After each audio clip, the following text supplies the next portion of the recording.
പ്രിയങ്കുകലികാശ്യാമം രൂപേണ പ്രതിമം ബുധം സൗമ്യം സൗമ്യഗുണോപേതം തം ബുധം പ്രണമാമ്യഹം. ഞാനിവിടെ ബുധനെ നമസ്കരിക്കും. ശ്ലോകത്തിൻ്റെ അന്തസ്സാരം ശ്ലോകം അതാണ്, ആശയം. ബാക്കി ബുധൻ്റെ വിശേഷണങ്ങളാണ്. പ്രിയമുള്ള പ്രേക്ഷകരെ, ബുധൻ ഇടവൻ രാശിയിലേക്ക് പ്രവേശിക്കുകയാണ്. 2026 മെയ് 15 കാലത്ത് 12:30 ബുധൻ ഇടവൻ രാശിയിലേക്ക് പ്രവേശിക്കുന്നു. നാം പ്രത്യേകിച്ച് ഓരോ ഗ്രഹങ്ങളെയും ചാരവശാലുള്ള മാറ്റങ്ങൾ പറയാറുണ്ട്. കാരണം ചാരവശാൽ ഓരോ ഗ്രഹത്തിനും ഓരോ ധർമ്മമുണ്ട്. വചനം ജ്ഞാനം ഇന്തോഹോ തനുജഹ. ചന്ദ്രപുത്രനായ ബുധൻ വചനം വാക്കാണ്, ജ്ഞാനം അറിവാണ്. അതിന് പുറമെ ലോകത്തിലെ എല്ലാ മേഖലകളും പെട്ടെന്ന് ഫലം കിട്ടുന്ന, പെട്ടെന്ന് ഫലം തരുന്ന ഗ്രഹമാണ് ബുധൻ. ഏത് ഗ്രഹങ്ങൾക്കും ഓരോ സമയത്ത് ഫലമാണ്. പക്ഷെ ബുധനെ കൊണ്ട് പറയുമ്പോൾ ബുധ ഫലദസ്തു സർവദാ, ഏത് സമയത്തും ബുധൻ ഫലം ചെയ്യും. പലപ്പോഴും സൂര്യനോടുകൂടെ ബുധൻ നിൽക്കുന്നു, അത് നിപുണയോഗമാണ്. അവിടെയൊക്കെ ബുധന് പെട്ടെന്ന് മൗഢ്യം കൊടുക്കും. എങ്കിലും ഏകരാശിയിൽ സൂര്യൻ ബുധന് നിൽക്കുകയാണെങ്കിൽ ആ മൗഢ്യത്തിന് വളരെ പ്രസക്തിയില്ല. 2 രാശികളായി ബുധൻ മൗഢ്യത്തോടുകൂടെ നിൽക്കുമ്പോൾ അതിന് പ്രസക്തിയുണ്ട്, ബുദ്ധിമുട്ടുണ്ടാകും. പലപ്പോഴും പറയാറുണ്ട്, മറഞ്ഞ ബുധൻ നിറഞ്ഞ വിദ്യയെ പ്രദാനം ചെയ്യുമെന്ന്. ലോകത്തിലെ എല്ലാവിധ ഗാംബ്ലിംഗ് പ്ലാനറ്റുമാണ് ബുധൻ.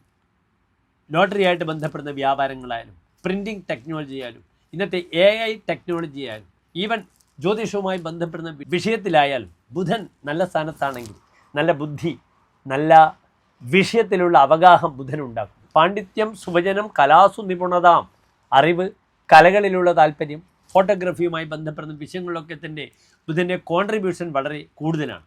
ആ ബുധൻ വ്യാഴത്തോടുകൂടി വന്നാൽ അയാൾ സംഗീതവും നൃത്തവും ഇഷ്ടപ്പെടും.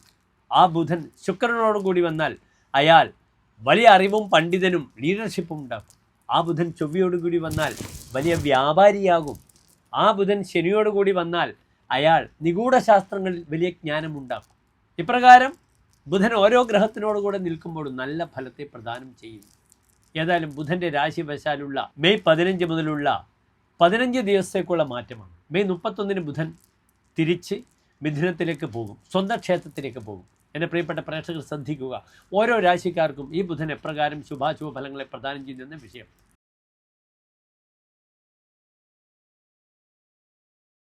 മകീര നക്ഷത്രത്തിൻ്റെ അവസാനത്തെ 30 നാഴിക, തിരുവാതിര, പുണർതം നക്ഷത്രത്തിൻ്റെ ആദ്യത്തെ 45 നാഴിക വരുന്ന 2.25 നക്ഷത്ര സമൂഹം. മിഥുനൻ രാശിക്കാർക്ക് ബുധൻ നിൽക്കുന്നത് പ്രായണ വളരെ ശുഭകരമായ ഒരു സ്ഥാനത്തല്ല. ബുധൻ നിൽക്കുന്നത് 12ാം ഭാവത്തിലാണ്. അതിനാൽ ഭൂമിപരമായ വിഷയങ്ങൾ, രേഖാപരമായ വിഷയങ്ങൾ, തൻ്റെ വ്യക്തിപരമായ വിഷയങ്ങളെല്ലാം തന്നെ ജാഗ്രത കുറവ് വന്നാൽ തനിക്ക് വലിയ ബുദ്ധിമുട്ടുകൾ വരും. വളരെ ശ്രദ്ധിക്കണം, രേഖകൾ നഷ്ടപ്പെടും. വളരെ ശ്രദ്ധിക്കണം, വാക്കുകൊണ്ട് മാത്രം സംസാരിച്ച് ഒരു കോൺട്രാക്റ്റും ഉണ്ടാക്കരുത്. എഗ്രിമെൻ്റ് വേണം താനൊരു കാശ് റിലീസാക്കുന്ന സമയത്ത്. അല്ലെങ്കിൽ എന്ത് വാക്ക്, ആര് പറഞ്ഞു, എപ്രകാരം പറഞ്ഞു എന്നൊക്കെ ചോദിക്കും.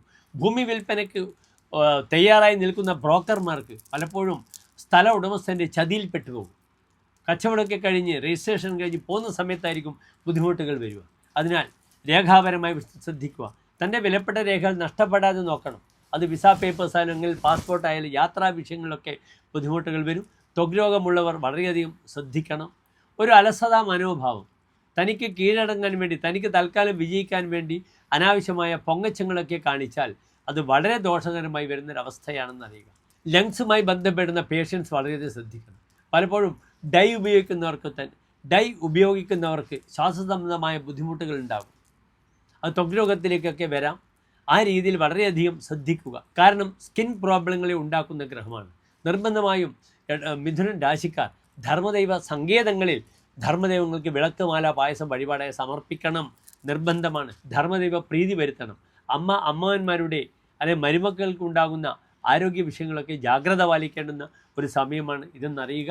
ഏതായാലും നിർബന്ധമായും ധർമ്മദൈവ പ്രീതിയും അപ്രകാരം തന്നെ നരസിംഹക്ഷേത്രത്തിൽ തുളസിമാല, പാനകം, ഭാഗ്യസൂക്ത പുഷ്പാഞ്ജലി സമർപ്പിക്കുക. സൗഹൃദങ്ങൾ വളരെയധികം ശ്രദ്ധിക്കണം. സൗഹൃദത്തിലൂടെ തനിക്ക് വലിയ നഷ്ടം വരും.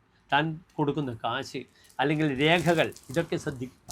വീട്ടിൽ സ്വർണം നഷ്ടപ്പെടാതെയും ശ്രദ്ധിക്കണം. സ്വർണം നഷ്ടപ്പെടുന്ന സമയമാണ്.